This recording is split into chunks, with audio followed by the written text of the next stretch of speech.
Okay, a little rehearsal. Jamie saves time by rehearsing the scene where Connor is being attacked by a new species, the future predator. Our logic was, if anomalies go into the past, why shouldn't they come from the future too? So we created this character, this predator, or what we call the future predator.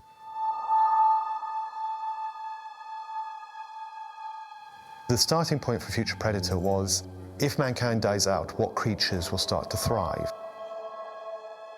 It's like a cross between a bat and a rat. It's a hugely evolved creature, which we suggest in the show might even be the creature that takes over from humanity as the dominant species on Earth.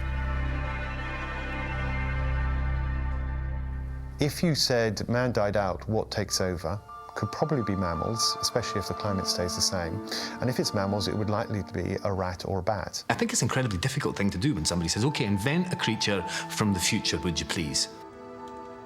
The brief was, it ran on 4 limbs, but it had the ability to stop and rear up and free up its front limbs, a bit like a gorilla, basically.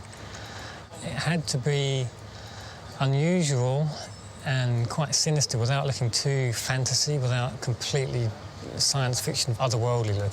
You recognise what something's thinking through their eyes usually, and when there's no eyes to look at, you don't know what it's thinking, which makes it all the more strange.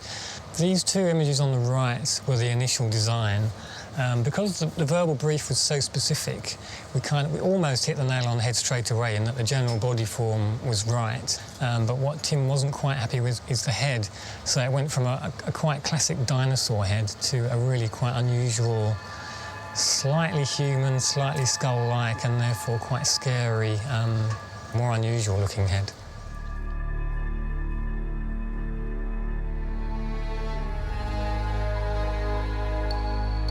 I kind of saw it on the page when Jamie Payne, the director, showed and said, this is what we've come up with, and I kind of went, oh, goodness, you know, because it looks terrific, and it looks, you know, it's everything I kind of hoped it would be, because it looks like it could actually be a proper animal.